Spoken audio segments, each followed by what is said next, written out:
Hi, this is Greg Jarboe. We're here at Search Engine Strategies New York, and it's day 2, and I'm speaking with John Lisbin. John, you're with Pointed? Right, Pointed. We're a search engine marketing company in Seattle, managing about 35 clients, some of them pretty well known from the Seattle area, like Microsoft, Vista, and No, wait. What's their name again? Microsoft. You might have heard of them. They're a little company, aren't they? Or like Redmond someplace? Somewhere in Redmond, yeah. They're getting a little bigger as time goes on, but they're doing pretty well. We're managing one of their programs right now. Hope to get into more of that, as most of the companies in Seattle like to do. So, John, you were just speaking at a session on, domain parking and lots of interesting kind of questionable practices, right? Well, I don't want to necessarily be the controversial one, but... Why not? This is YouTube. Let's get you some PR, yes. But I want to tell the truth about what's going on.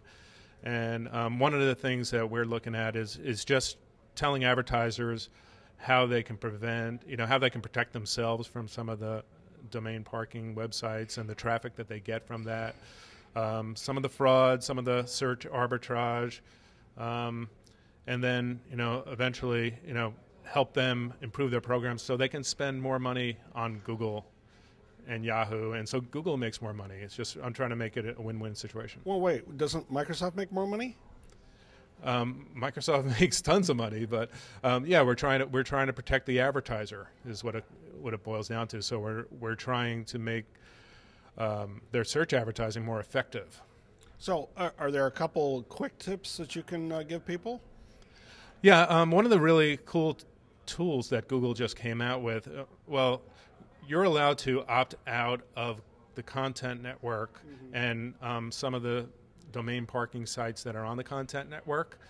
And for a while, you weren't able to do that. You're only able to do it with the content network and not the search network. So you can put it in their tool and opt out, but you're still getting all this traffic from the search network, and you had to talk to an engineer. What we just heard about a week ago was that now you can actually opt out of the search network as well, and it's all in the interface. So it's really, I think, a great feature. The other thing that I wanted to kind of talk about a little bit was domain tasting.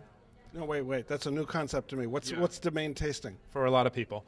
There's a 5-day window that ICANN, the oversight company of the internet, has for returning domains. And do you remember when domains were $75? Yes, but I'm of an age where I also remember the typewriter.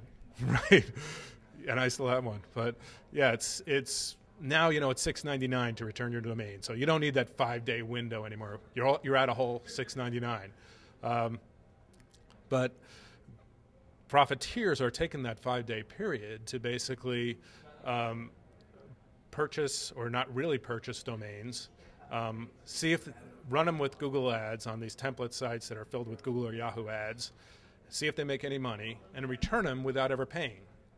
So within that 5-day period, and this is done automatically, and there are millions of domains. ICANN's just said that 45 million domains were returned, and only 10 parties were responsible for that, and that's 95% of the domains.